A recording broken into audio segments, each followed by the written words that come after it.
Welcome back to Just Giants with Grump and the Cranky Fan, the best damn podcast for the best damn football team. I'm your host, the Football Grump, and with me as always is Mike the Cranky Fan. Oh, Grump, three things happen you can always count on. Death, taxes, and me getting sick around Thanksgiving from my brutal travel schedule all year. Rough weekend. I sat in two freezing cold stadiums. I watched both of my teams lose to bad teams, and now I am sick. So great to talk to you, Grump. Well, I mean, I'm not sick, but I am sick. I'm Yes, sick from yesterday. That was, sickening. yeah, it was disgusting. That was a pretty bad loss against a bad team, Mhm. and it was right from the get-go. You could kind of tell it was going to be heave-worthy. Mhm. Um, you know, we're going to get into the game. We have a lot to say. We have a lot of things to look at with this team going forward. I know the entire fan base is kind of a little arms in the air, kind of wondering what the rest of this year is going to look like now. But the game itself, this loss in a vacuum, I think we haven't spoken, but like I can deal with this loss on its own. The bigger story is who is now lost, right? Oh, absolutely. Because what the loss is spilt milk. We have to worry. This is kind of like if you look at the schedule, it's not first half, second half. It was like the relatively easier part of the schedule is over, and now we're in that stretch drive. Now we've been saying on this show ever since we started, we want to have relevant games when we get to Thanksgiving. And not only do we have relative games coming into Thanksgiving, we have the critical games coming to Thanksgiving. We are really going to get the division. We are going to get face teams that we're going to have to face and deal with for potential wild cards or potential teams we would face in the playoffs going forward. So this is the time we got to buckle up, and this is not the time we need for critical guys to be down and out for extended period of times or for out for the year. And that's exactly what's happened. Well, I would disagree that they have gotten through the easy part of their schedule and only have the hard part left. I don't think that that's necessarily true. Well, I'm gonna get into that. The second half of the show, I'm gonna have a whole analysis I'm gonna talk about of how we got to where we are and what we have going forward. So we're going to talk about the schedule itself. What I meant specifically was the last couple of weeks. We kind of got through a relative breather, and now we're getting ready for the hard part. Sure, So yeah, we, yeah, we had we had the two worst teams in the league in a bye week the last 3 weeks. correct. Yeah, I'll agree with that. That's fair. Yeah, That being said, look, the injuries are horrible. I don't even know where to start and which one's worse. I guess the worst one has got to be a Dory Jackson. I don't know if it's official, whether it's an MCL issue or what. It's a knee injury, and it's going to be multiple weeks. yeah. It may Um, not be the most severe injury, but to a physical injury, but for the impact for this team, it is the most important one for sure. Absolutely. After that, I would have to say Wan'Dale Robinson, after the game that he had, to not only just not to be injured, but a torn ACL, season over. And not only that, I try to say this, I try to remind people this every time. Torn ACL, guys come back from it nowadays, but they are not, that first year back, they're not the person they were. It's a 2-year recovery. It Yeah. just is, especially for guys like him. And I think we talked about it on last week's show, or just me and you were talking about it offline, where I had made a comment about, getting Wandell more involved, and you had said something like, well, you can't expect too much from a guy like that. He's just a second round pick. He's learning how to play in the NFL. Wasn't, I'll use a lot of time. And I felt during the game yesterday, it's like, oh, this guy's finally getting it. The light has gone on, and he's going to be a very, very important part of this offense going forward. And then next thing you know, we can forget about him for a very long time, and it's very, very frustrating, and just a pattern that's unfortunately hit this team for the last several years. It just continues. Yeah, man. That's pretty horrible.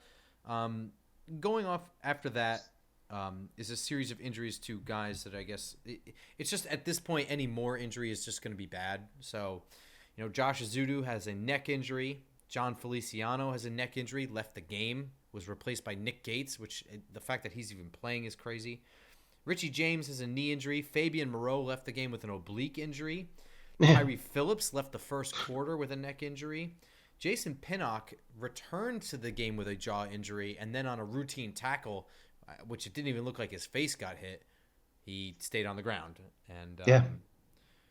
Well, let's go back to the Adoree Jackson injury for a second, because, this was one of these things we could see this a mile away. And any of you Giant fans who are, been around as long as Grump and I have been, have PTSD about Jason Sehorn, the guy who begged and begged and begged to return kicks. They finally let him in a preseason game, and of course blew out his knee, and that was the end of him. And, Adoree Jackson may not be Jason Sehorn, as great as Jason Sehorn was, but he was the most critical person probably on this defense. He was, in spite of what some people who sat around us said, he is a cornerback one. He is, we need him back there in a very thin cornerback room.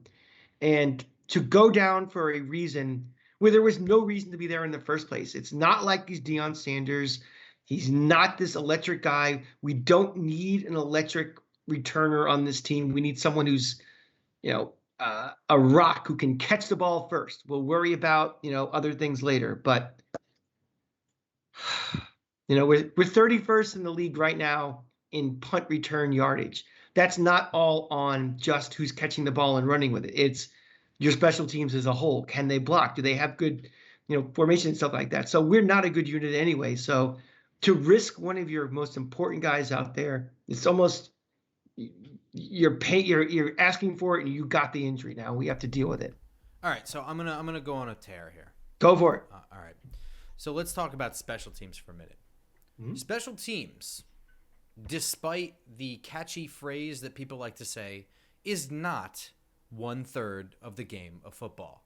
No, it is not. Not at all. Sometimes you need special teams to be the difference maker to win a game. Sometimes you need your special teams to just not lose the game. It is time to acknowledge what this team is, and this was a poor coaching decision to put Adoree Jackson back there. Why? Well, we're a rebuilding team on a rebuilding roster. So when I look at special teams for this team, I see a Pro Bowl kicker, and that's good enough for right now. On every phase of this team, there are holes in the roster because they're rebuilding. You don't need to manufacture a difference maker when that's not what your team is. This team is not we are not a team that needs the special teams to be the thing that makes the game happen for us, because we're either going to win games or we're going to lose them. This is a team that needs to not have their special teams lose them the game, as in they can't let the turnover margin be changed on special teams, which is what happened when Richie James went down. What they needed was special teams that wouldn't fumble in that game. What was that, Seattle, right? Yeah, That was Seattle. If they didn't, and we said this at the time, this was just a team that is not fit to overcome 2 turnovers on special teams. They're just not. And that really was the difference between being out of that game and being in that game. They were out of that game at that point. For starters, let's stick with this. Richie James did not need to be benched indefinitely from one game. He had a bad game against Seattle. It is indisputable that 2 fumbles in one game is bad. Regardless, the rest of the year, he was a pretty standard punt returner that offered you nothing special, but also didn't really cost a lot of games. You could argue that maybe the Seattle game lost was on that, but this is a team that isn't supposed to be winning games. We have to remember that this is a rebuilding roster, okay? There is no need for special teams to be the thing that wins the game for this roster. What it needs to be is what doesn't lose the game for this roster. Instead, we had one game that was going to be tough anyway, lost on special teams. We benched that player forever and replaced him with the best defensive back we had. There are other people who can catch punts on this team, but no, we needed a difference maker back there for some reason. And Adoree Jackson is a difference maker. He is an electric kick returner. You just don't remember because he played in the Pac-12. That was the whole reason. There's other people who can catch punts and not fumble them. That's all we needed back there. In this game, against the worst team in the league, we did not need a difference maker returning punts. No, we tried to manufacture a difference maker. Okay, fine. So now what we've done is we have lost him for what might as well be the rest of the year. Because as far as I'm concerned, if he's gone for 5 weeks, with what remains after that and how we will be, it's almost not worth risking injuring him further into next year and into the offseason. Which may be the case, may not be the case. But Brian Daboll's reaction to this in the press conference was unsatisfactory. He said, that's just football. No, it's actually not. Taking a helmet to the knee is not a typical injury for a corner. What it is a typical injury for a punt returner. This injury did not need to happen to this player. Yeah. It also didn't need to happen at all. A cornerback being tackled, period, is not normal. That's not what he does 99% of his, unless he returns an interception or something, gets tackled. But that's like, what percentage of total plays does he play? That's not normal football. It's normal football for a punt returner. Dory Jackson is not a punt returner first, corner second. He's a corner first, punt returner second. And by corner first, I mean he's corner 1. He's not corner 3 that has to play right now as a starter because of depth issues. He is the best defensive back this team has. He's one of the best in the division. Now he's gone because of a perceived problem on special teams. This is not the problem with this team. Special teams is problem number 85 on this team's problem list. And I said before, we were 31st in punt return yardage per game. That sounds bad on paper, but we were 7-3. But that was just getting to my point. It's like, let's put it in perspective of what does that really mean? Well, not that much in the grand scheme of it. So you know why it doesn't mean anything? Because it's not 1/3 of the game. That's it. And in fact, the most important plays for special teams, in my opinion, is kicking field goals. Kicking field goals, everything else just has to be mistake-free. It doesn't have to be a punt inside the 10 or inside the 5. It doesn't have to be a 48-yard punt return. It doesn't have to be a kickoff return to the house. What it needs to be is not fumbles. What it needs to be is not injuries. Richie James had a bad game in Seattle. He took over punt return duties for the rest of the game today and was fine. This was a perceived problem. While it contributed to while it made Seattle into a backbreaker, it wasn't really the reason we lost. No. It's what made us there was just no way to win at that point. Once that happened, the game was pretty much over. That's the difference. And to me, this was coaches overthinking a problem. I think it's okay to bench Richie James the game that he drops 2 balls, and it's like, all right, collect yourself. But you put him back out there. He was the best option we had at punt returning. And to be fair, I'm not saying anything nuanced or smart or brilliant here. I think a lot of the Giants fan base initially hated the idea of a Dory Jackson back there. I mean, I had a Jason Sehorn jersey when I was a kid. Mm-hmm. And times have changed, but a Dory Jackson is twice the corner that Jason Sehorn was. I don't know about that. Yeah, it's because you're old. Yeah. No, you don't remember. I remember go ahead, put the stats up next to each other. But different game. That's my point. It's more of a pass-happy league now. Right. But he was more of a lockdown. I mean, all right, whatever. Keep going. That's it. My point is that we've lost corner 1, and that is what it is. It completely unnecessary. That one is on you, Daboll. Period. And by the way, the love affair with this coaching staff, it's okay to criticize them. You can do it. I was actually gonna. It's funny you said that. Not you, everyone. Yeah, I was actually gonna say something. The more this season's going on, and it's not a question of I know we're 7-3, and thanks Ron in Section 124 for reminding me what the correct win-loss record is for this team, since I garble it every moment. Take away the win-loss record, which is the most important thing, but is your perception of this coaching staff changing at all the more we go on?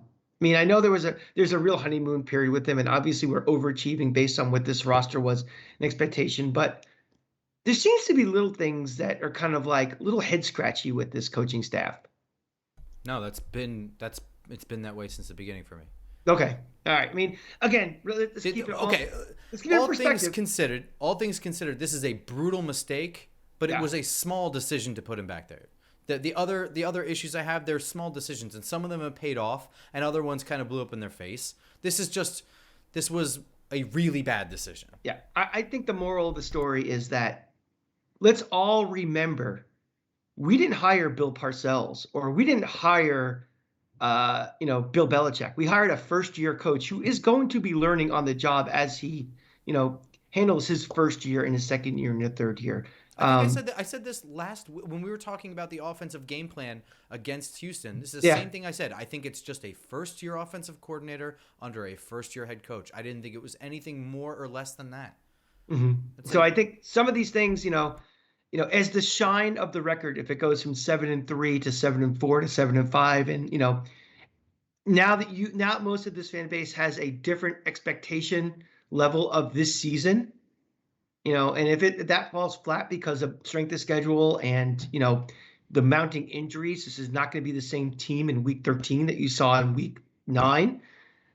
Keep those facts in mind about what this coaching staff is, and don't start questioning, did we make a mistake with Dable or something, or same old, same old. Just No, no, no, no. It's yeah, of nothing like course. that. That's what I'm trying to say. And again, we're going to talk a little later about what's coming up and what we've done so far. But yeah, I mean, there's nothing out of the ordinary that makes me shake my head like, what are we doing with this guy? But it's also not all smelling like roses just because we're 7-3 or we're 7-2 before this game. I'm gonna piggyback this into another coaching decision. This is the offensive game plan. Mhm. Okay. This idea that a team is not good against the run, so we're just gonna slam Barkley up the middle, it's just a silly one because it's being told. You can see the linebackers are just running right up. This game to me was a game where the RPO was going to be king. If you can suck up the linebackers to try and go after Barkley and sell out for them and hit slants behind it, you're going to kill them. We didn't run, I don't think, a single RPO play. And as part of this decision, I think the decision was made to throw Shane Lemieux in Josh Azudu's place, which, by the way, I understand that Josh Azudu is playing in Shane Lemieux's place for the majority of this year. Shane Lemieux got hurt very early before the season started. We had Ben Bredesen out there first, who was actually playing pretty good on both phases of the game, pass blocking and run blocking. He's hurt, so Josh Azudu comes in, and he's raw. I said this when we drafted him. I don't even think he's going to play this year. And I don't know that he would have had it not been for injury. So he's had some issues.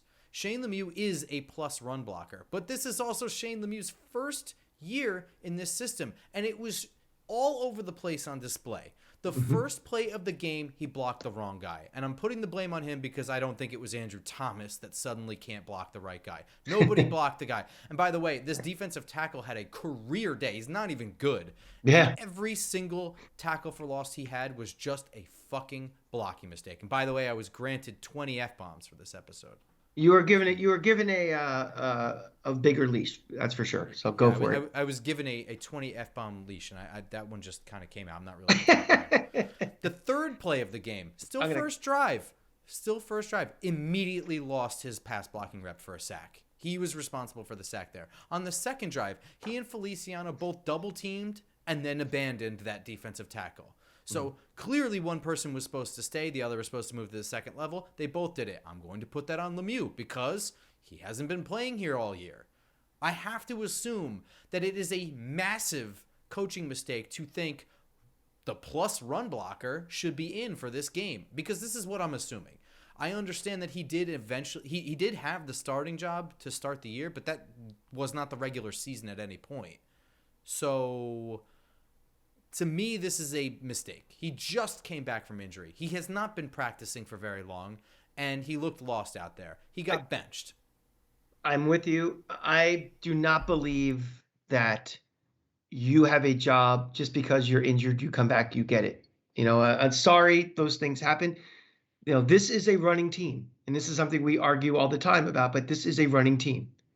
This is the fourth best rushing offense in the league. We run the third most times of anybody in the NFL. it's been successful.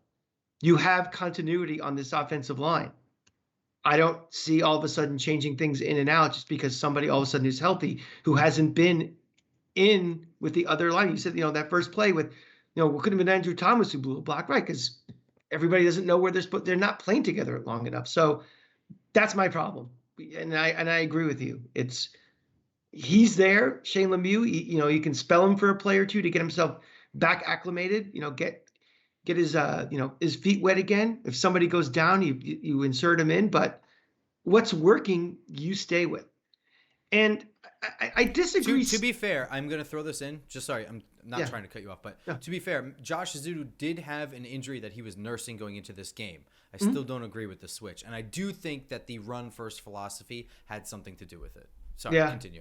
Yeah, I mean, we disagreed a little bit yesterday on the train, and I'm going to kind of disagree a little bit also. It's,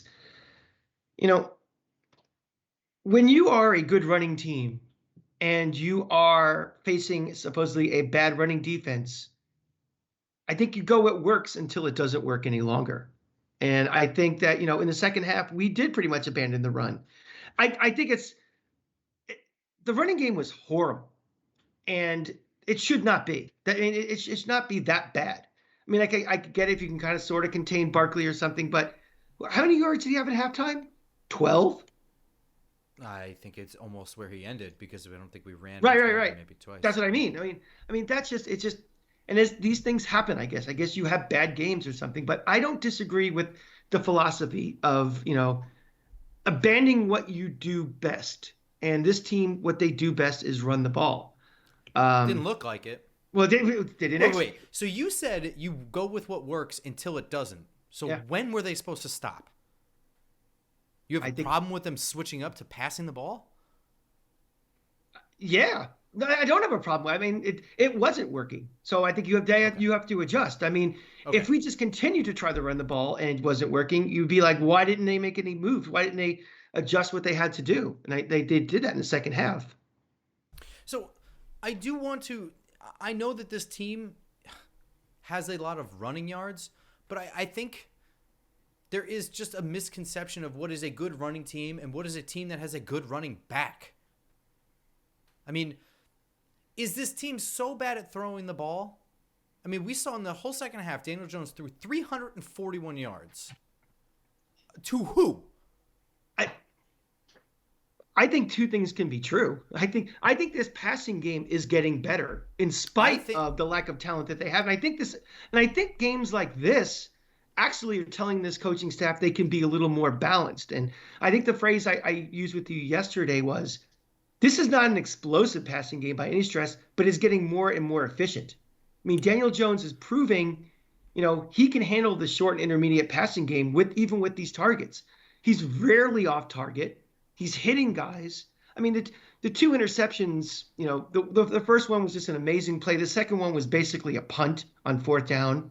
I mean, I know Pat Leonard had to lead off his headline in his first sentence of his article about the story saying, Daniel Jones throws 2 picks as Giants lose, which if you think that was the reason why the Giants lost, I don't know what game you're watching, especially from a beat reporter.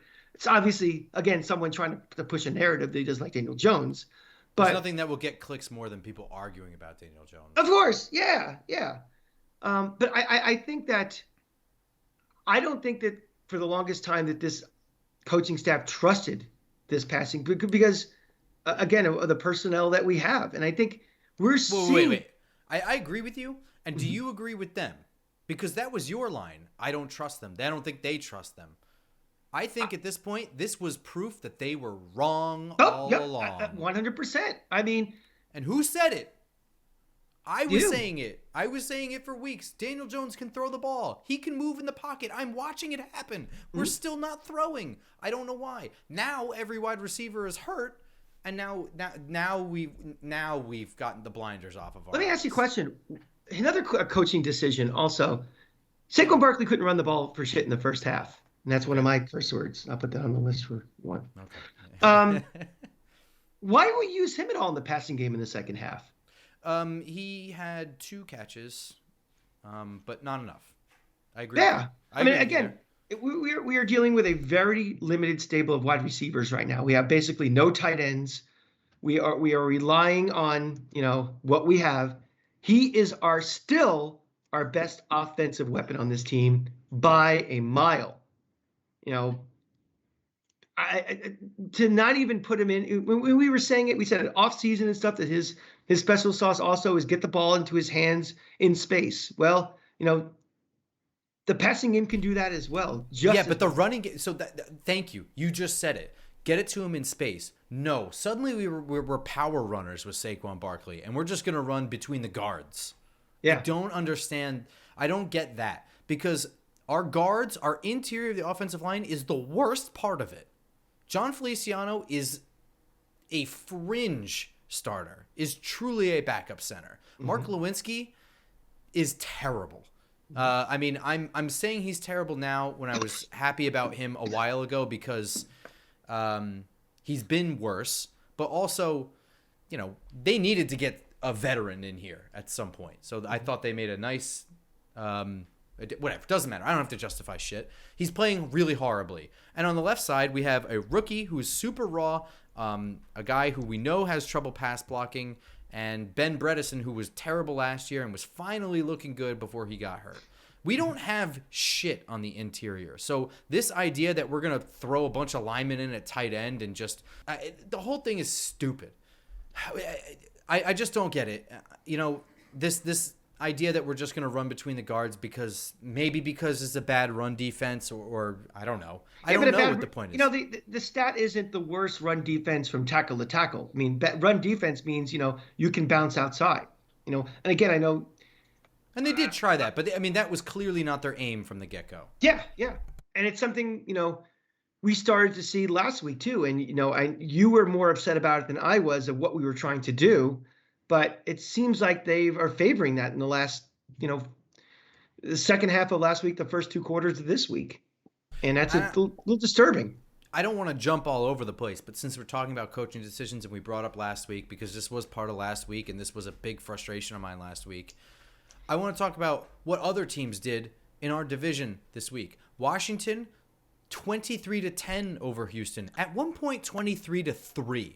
You think they took their foot off of the gas? Dallas 40-3 on Minnesota. Do you think they took their foot off the gas? They were throwing bombs away. Yeah. Yeah. I don't know. We're not good enough for that. But we have to have a difference maker at punt returner. That's really important. Yeah. It's not important that we put teams away. Stupid. Yeah. Bad coaching decisions there, in my opinion. Agreed. Shane Lemieux, absolute fart. I'm not down on him as a player. I think that it's a big deal that he didn't play at all last year and has not been able to practice for many months now. That is a lot of catching up to do. Mm-hmm. And I think it was folly to just throw him out there. Whether Josh Zudu's injury is worse than I thought or whatever. At a certain point, I'd almost rather Nick Gates out there. Let me ask you something. Let's take it a step further. Do you feel because Shane Lemieux is back, they felt they could have more of a power running game because he was back? Yes, I absolutely think that. That's a double fart then. It's just like... That's my thought process. I think at some point they thought that this was a good time to get Shane Lemieux back. And I'm not disagreeing, but, we're playing the worst run team in the league. We're getting Shane Lemieux back. Let's run between the... That is the thing that I think it was. I don't know. Maybe I could be totally wrong, but I don't know.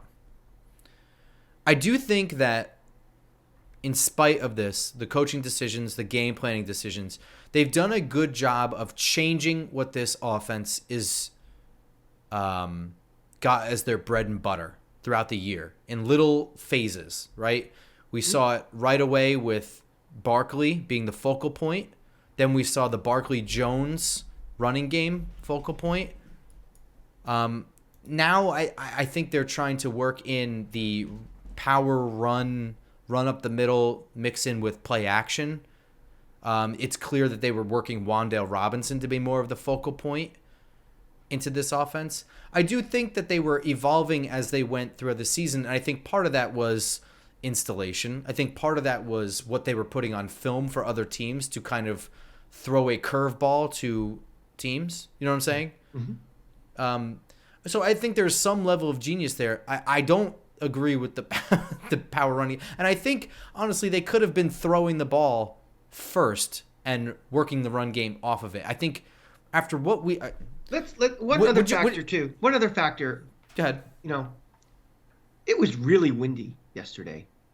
And maybe they thought, you know something, we're a good running team. They're a bad running defense. The conditions are not going to be ideal to have the ball in the air all afternoon. Let's just see if we can get the job done by just grinding this out, control the clock, make it a shorter game and get out of there with a win because we have a game in 4 days. That might have been their mindset as well. It might have been, but then, But then it wasn't. So then what do you? I mean, they adjusted. It was super windy. So I mean, we can talk about that. We had the goalposts that were right in front of us were really wobbling pretty much from kickoff to the end of the game. Mm-hmm. I mean, like each upright was just kind of doing this, like pretty much the whole game. It was really windy. One of the windiest games I've been to in that stadium. Yeah, it was. It was pretty intense. I just calling it like I said. It's a fair enough point.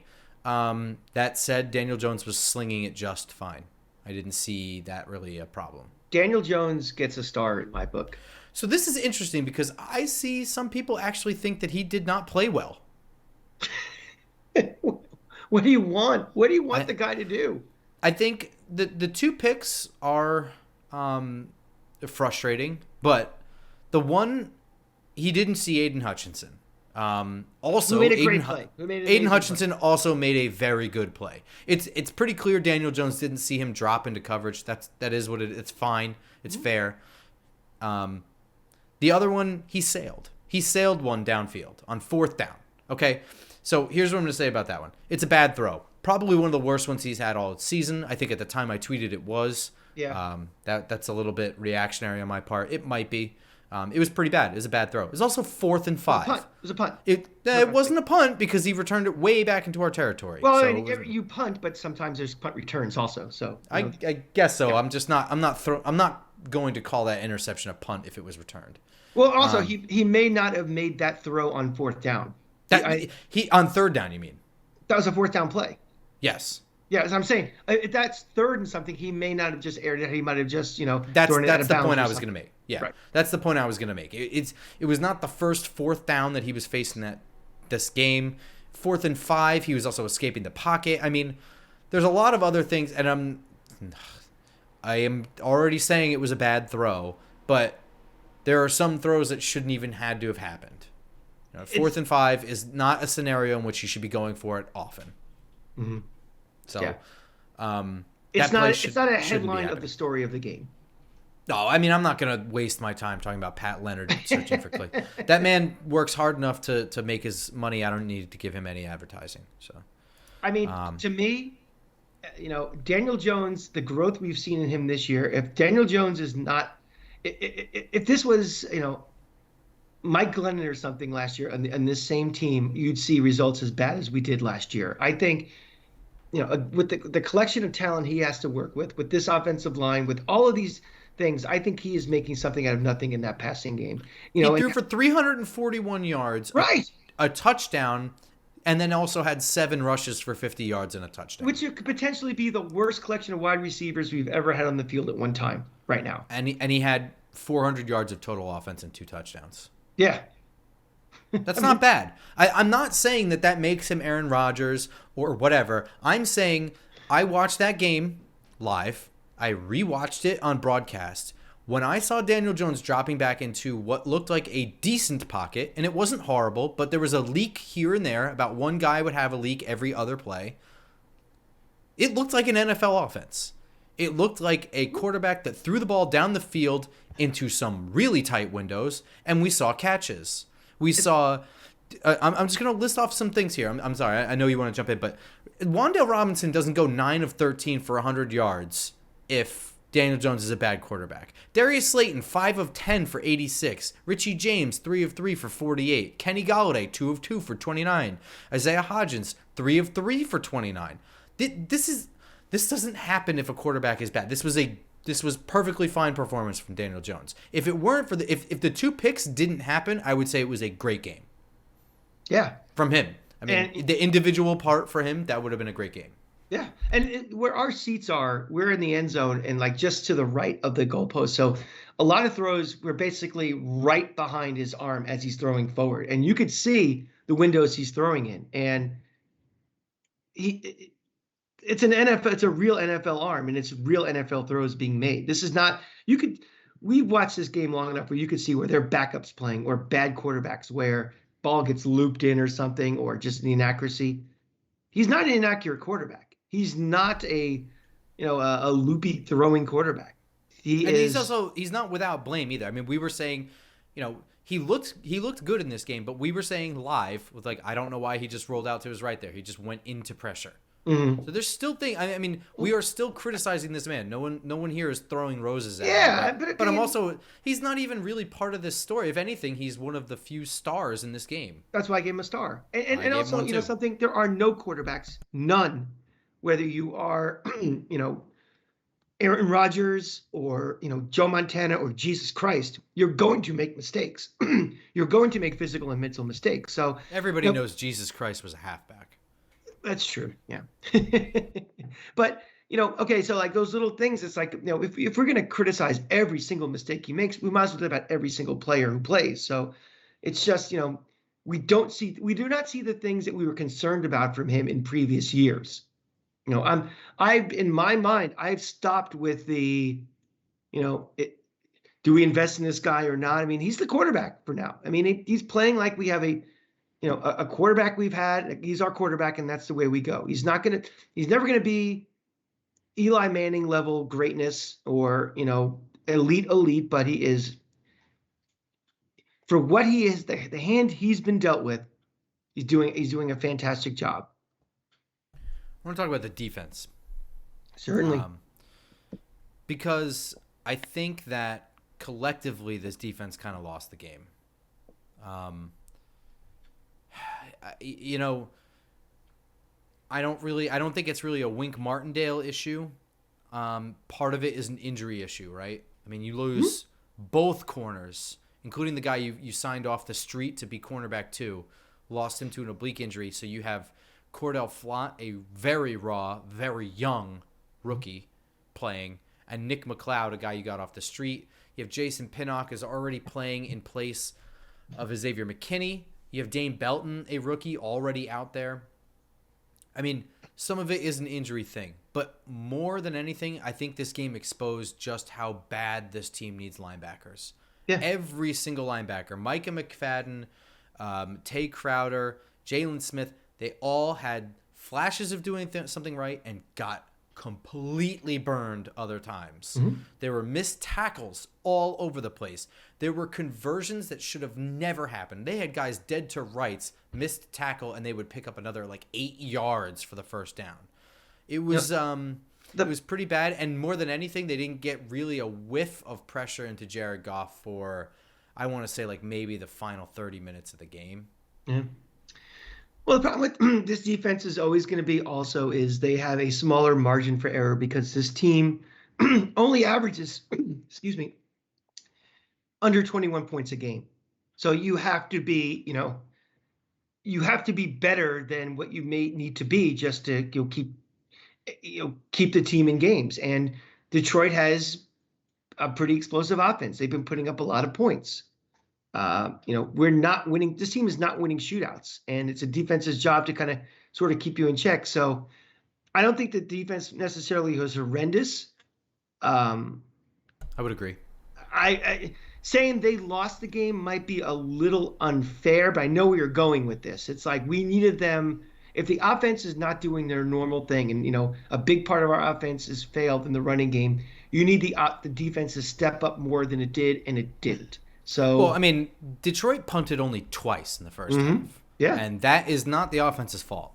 I mean, if you want to talk about how long the defense was on the field in the second half, by the time the second half started, then we can talk about that. But straight up, I mean, their first drive, they kicked a field goal, and then 2 touchdowns after that. I mean, they really let Jamal Williams run all over, and we had linebackers just attacking the wrong gaps. We had hat on the hat, and nobody's winning. So it is a little unfair. But I'm glad you brought that up because the relationship between offense and defense definitely skews things. And I've been saying this for a couple of years now, but the best defense is a good offense in this Absolutely. league now.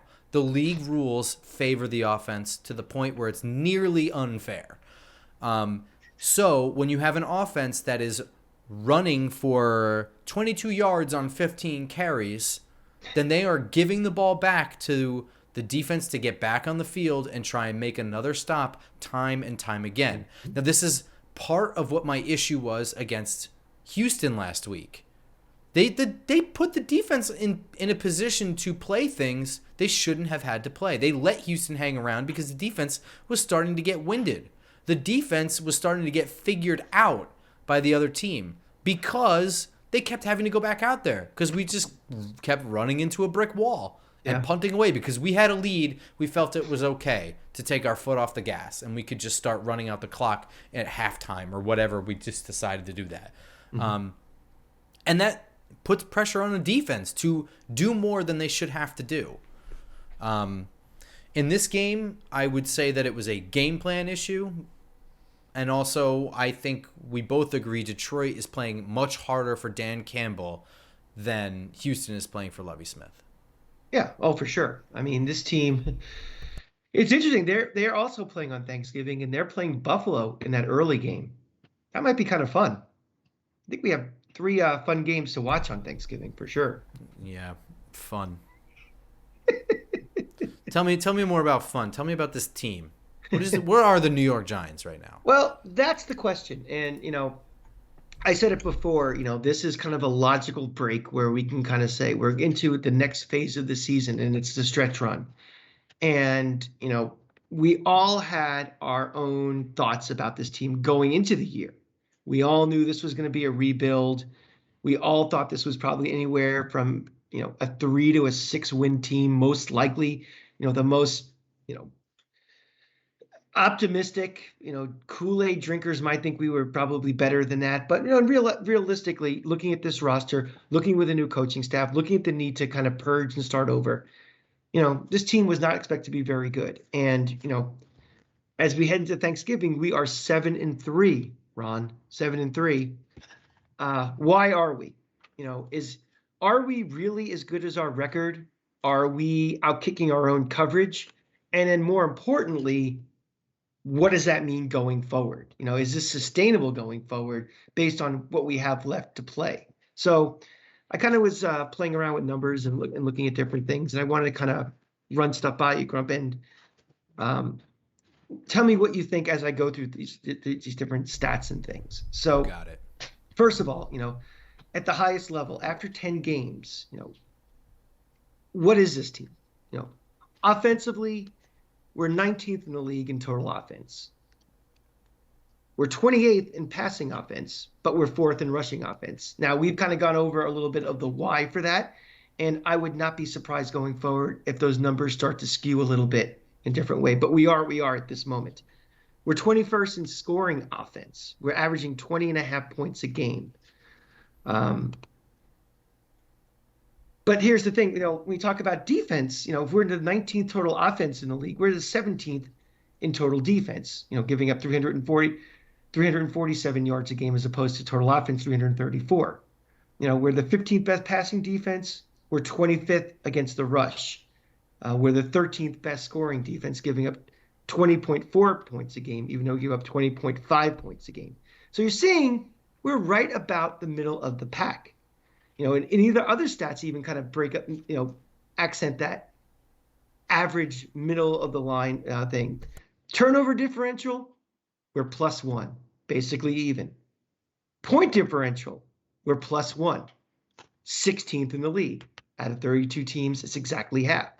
I mean, by most of these numbers, we really, at this point, should be a 5-5 team.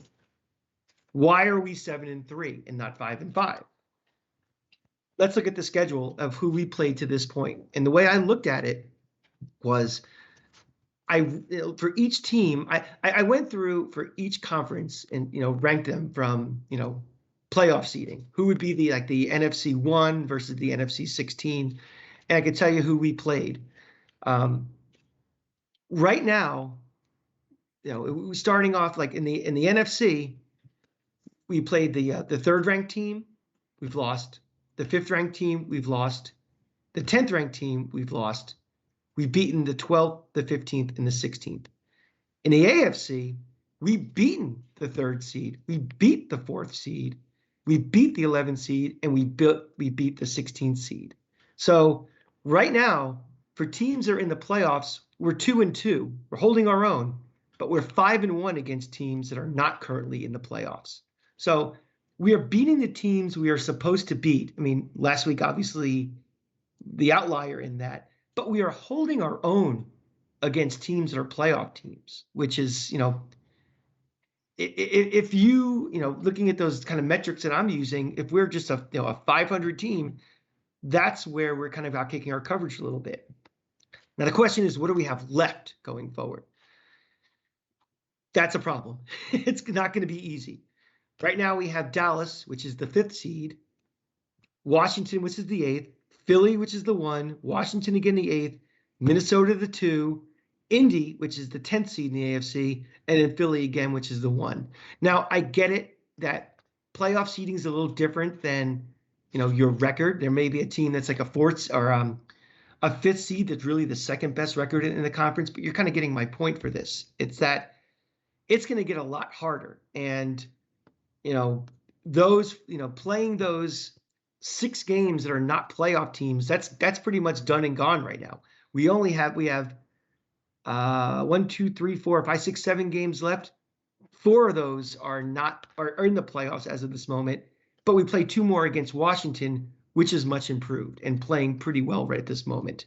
I'm not going to keep saying they suck when I do my division previews each week for saying that. So overall, I mean, this team is, on one hand, is playing better than we thought, because we didn't think this team was even an NFL average team coming into this season. And their results how they're winning games is actually better than how they are playing this year. So I think, 2 things you can glean from this. One, be very happy for how this season has gone so far, but also keep all this in perspective, because the road's going to get really rocky. And if we slide and, lose 6 of our last 8 games, it doesn't mean that all of a sudden this team sucks. It's probably regression, and this team will be getting worse because injuries will mount. And when you are a team such as us, we don't have the depth of the elite teams, where if a Philly or a Kansas City gets injuries, they have depth behind them,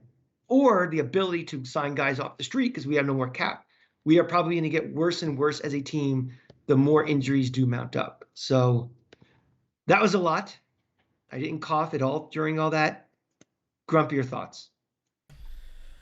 Well, I have a couple of thoughts. For starters, one of your counted games as a playoff team is against a Cooper Rush-led Dallas Cowboys, in which we lost. I don't know if that changes the way you view that game at all or not. It kind of doesn't for me. It doesn't for me. I mean, Okay.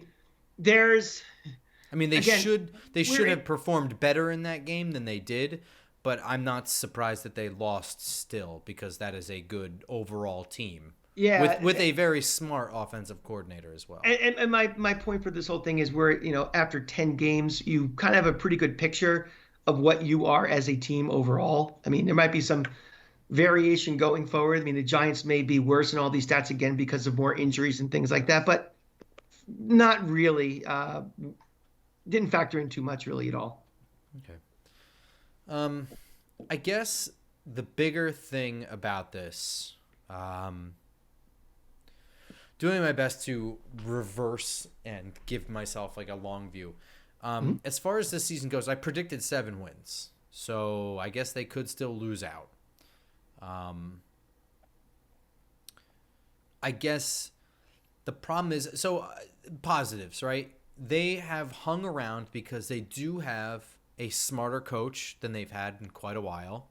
Mm-hmm. They have a front office that is all on the same page with the coach, which I don't know if that's happened Yeah. since what, like And, 2004? And let me piggyback what you just said. We've been nitpicking some of these coaching decisions, but we're Yeah. going to do that for, if Bill Belichick was our coach, if George Halas was our coach, if Sure, anybody. Bill Belichick put Rob Gronkowski as a deep safety against Miami, what, 2 years ago? Mhm. And they lateraled all the way down the field for a game-winning touchdown because he's too big, dumb, and clumsy back there to do Right. anything. And he got juked by Kenyon Drake. That's a coach over-coaching. Yeah. And So, so, yes, we will criticize every coach that's ever been here. Does not mean that they suck as coaches. These are the best coaches we've had since Tom Coughlin was here. Do we agree on that? oh, for sure. Okay. Yeah, Absolutely. this is a very solid, very forward-thinking, and very smart coaching staff that is doing more work than they need to because they are handed a cash-strapped bad roster. Right? Do we agree on that? Completely. Okay. So then we understand that we are criticizing coaches that are trying their fucking damnedest. Okay. So that's fine. And when they are trying really hard, they have been able to squeak out wins against superior rosters, right? The Ravens are a much superior roster. Hmm. I think that maybe they're on par with Green Bay at this point. Green Bay came back, beat Dallas last week. Tennessee's got a better roster than us. Tennessee, I think maybe we're close to being on par with Tennessee. I don't know. If they have a better roster than us, it's fairly close. It's not like night and day. So this coaching staff has done what they've done to keep us around. Beating the Packers in London is a big deal. Beating Baltimore is a big deal. These were big deal games. Even beating Tennessee was a big deal game. And coaching had a lot to do with that. They coached themselves into situations where they could make the most of what they had and beat better rosters. So on the long view, when I look at a front office that seems to be forward thinking and on the same page as a coaching staff that I think is smart and forward thinking, and I feel good about this team. I just get worried again. I don't know what the decision's going to be on Daniel Jones next year. I don't know what the decision is going to be on Saquon Barkley. There's a lot of already pre-built holes in this roster that we're dealing with. I just said we have not one good linebacker on this team. And I think that's pretty accurate. It's very accurate. We have issues all over, and we have more issues that are coming up as contracts expire at the end of the year. So I guess how I feel is frustrated because this seemed to be the year that might be a long shot where we could go to the playoffs, maybe steal a win. One playoff win would have made the 2 years of true rebuilding to follow tolerable. There would be some benchmark of something to lean on, like, well, you know what they did with garbage. Here they are building the team that they want. It's only going to get better from here. This might actually take a step back before it goes forward because maybe they've outdone themselves this year. And that's frustrating to watch. I was looking at it a little differently. To me, if this team somehow, wins a playoff game, I think the expectations would be too high. And I think this fan base, it's a very fickle fan base. And all of a sudden, if this team takes a step back the next expectations for next year? Yes. Yeah, but you know what? Even if next year is not, let's just say that scenario goes through. They have a playoff game, they go in as a wild card, they win one playoff game, and then they lose the second one. Okay. Right. You go into next year, maybe fans have a huge expectation. They're not going to look worse. They might have a worse record based on the decisions that they make and whatever, but I don't think they'll look like a worse team. Does that make sense? Sure. I mean, all year we've been hearing about it's the worst 5-1 team. It's the worst 6-1 team. I don't think that we'd be hearing that narrative. I think they would be, maybe a 500 team that knocks off big opponents here and there. And I think the scary one. The legitimacy of everything, it changes completely with a playoff win. It really does. Yeah, but you could take that and be like, well, again, we saw what they were able to do with garbage. They outdid themselves. I feel good about this staff, and I'd feel good about the years to come. To fall off a cliff and then go into next year and maybe end up roughly the same while looking a little bit better. I don't know. It just sucks. This sucks because I was never really big on this year being anything. I think you and I Yeah. have stayed fairly even keel, right? Yeah. And I We think we we I'm, even really didn't start saying playoffs until it was like, well, yeah. I think it might be a mathematical inevitability at this And point. I still feel like the rest of the season is house money because the logic in me tells me with these mounting injuries, with this extremely difficult schedule coming up, that I don't think this team is good enough to go.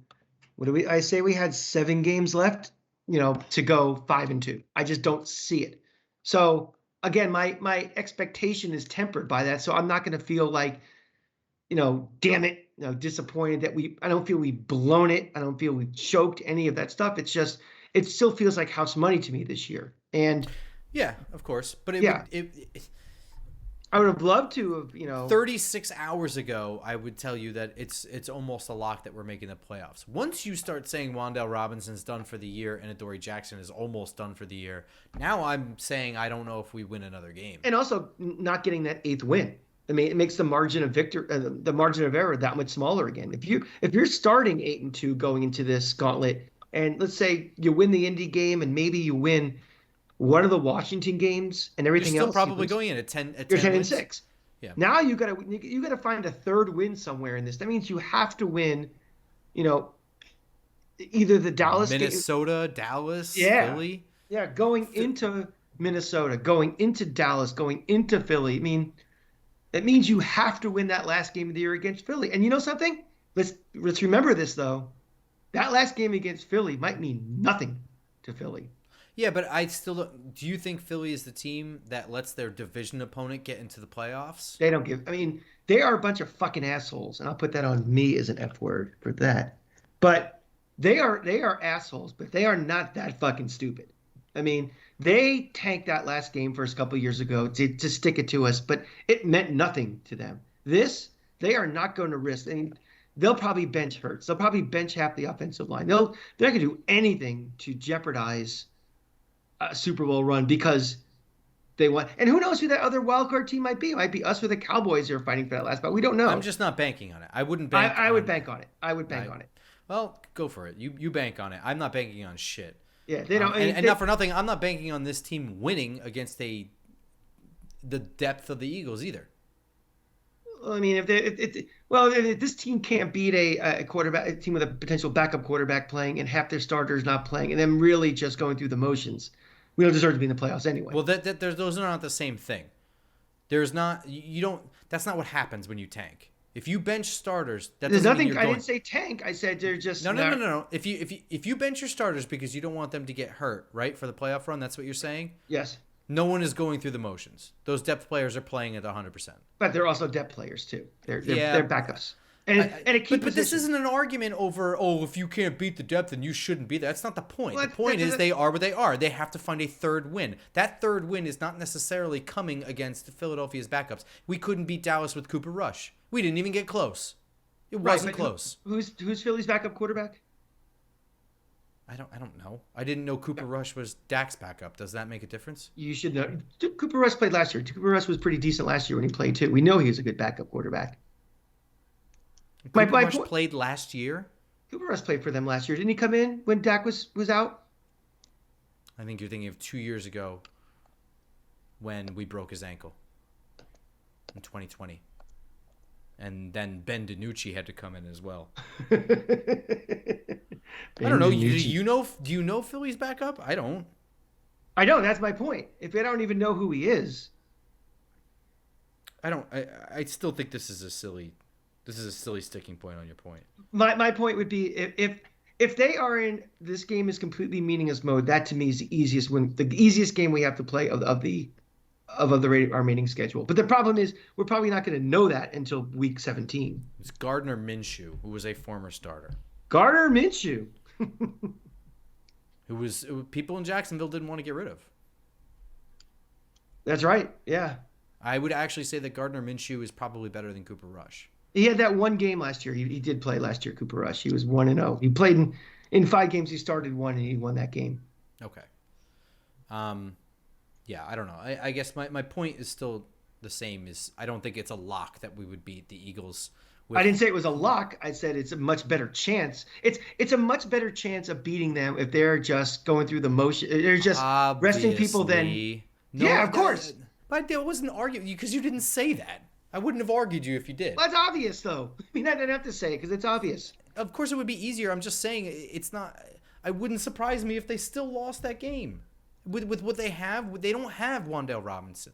They might not have That would Adoree surprise Jackson. me. That would surprise me. Man, I don't know, man. There's still like 7 games to play before that one. More people could get hurt. Ain't nobody coming back. Daniel Bellinger, maybe. That's an unknown we don't know. But I'm saying if my whole point is that there's a better chance of beating them than it would be. It's not looking at it as if we're playing them in 2 weeks or 3 weeks. Yeah, different okay. team. So if you have to search for a third game, you have to hope that third game is that last game. Of course, and that they do sit people because they may not. That was the killer of losing this past Sunday is that margin for error just dropped so much, and I agree. Unfortunate. And I think that I think that this game was fucked from the get go. And that there you go. Write that one down. That's my last one of the night. What do you think you're at right now? I think I'm on like 2 or 3. That was 4 only. Not bad. Yeah, I'm most mad about the Adoree Jackson thing. The Wandale thing, it just happens. It happens. And you know what? What sucks about that is that he was insane. Mm-hmm. This sucks that we had to spend this whole episode. Because I don't want to keep rambling about this, but we had to spend this whole episode shitting on this team and the decisions. And we didn't really have a chance to say Wandale Robinson star. Right? Yep. Agree. Wandale Robinson 9 of 13 for 100 yards. They had no answer for him. They had no answer for him. No matter where he lined up, no matter what route he ran, they had no answer. Darius Slayton also, I gave a star. He did have some drops, but they were really tough catches, all of them. Darius Slayton is what he is. I mean, he's a guy that I complained about for a couple of years because of drops, but he has been so much more effective and has done his job so that the drops are always going to be there. He's not all of a sudden going to have vice grips for hands, but he has saved this passing offense. He's been the most consistent receiver we've had this entire year from beginning to end. I guess my final note in the passing game, and I know I'm backtracking to like the very beginning, but that's fine. If you sit down and watch this game, I think for years what we were missing with Daniel Jones since Pat Shurmur left is something that even resembled an NFL offense. And I mean the eye test. I don't mean numbers. I mean the eye test. There were all sorts of gimmicky things where we're like going to eliminate his mistakes and we're going to run the ball and we're going to throw short stuff and do all this stuff. They didn't do any of that crap in this game. He dropped back to pass. He stood in the pocket like a man. He took shots in the face while throwing the ball downfield. He threw into tight windows. It looked like an NFL offense. And I think that's what people weren't seeing with Jones and thought, he can't do this. He's not good at this. He's a bad quarterback. And I mean the casual fan. Because the eye test was he doesn't look like an NFL quarterback. I thought he did in this game. Right. And let's not confuse that with the fact that this team doesn't have a really good vertical game either. I mean, those are two different things. And a lot of that could be, I wouldn't trust any of these receivers with a deep vertical game at all. So I think those are two separate, measuring sticks or what this. I think, and I said it before, I think this is it's a very efficient passing game now. It's not an explosive passing game, and that's that will come with better weapons, having a tight end presence, keep improving the offensive line. A second year of Daniel Jones in this offense, assuming he comes back, that's all going to come. I agree. I've got nothing further to say on the matter.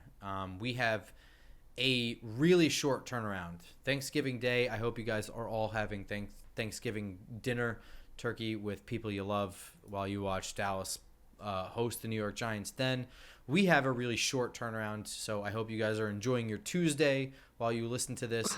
We will be recording tonight for a tomorrow episode for you guys, Wednesday, for your Thursday game. How about that for a turnaround? Don't you wish you were us? Wow. Sunday, Monday, Tuesday, Wednesday, Thursday for us. I thought the Giants had a quick turnaround. They have to, we better get in our hot tubs and get, Get all our of the bumps and bruises taken off from this past week, and our heat up lozenges for some our throats. tea. Yeah, get our tea ready. There's All mine that right stuff. here. Yeah. All right. So, as always, follow us on Twitter while it still exists at football_grump, at the Cranky Fan, at Just Giants Pod. Be sure to follow the show on YouTube, probably the best spot to do it going forward, and SoundCloud, iTunes, Spotify, Google Play if you're just an audio person. And we will see you all tomorrow morning for a preview episode against the Cowboys. Until then, go Go Giants. Giants.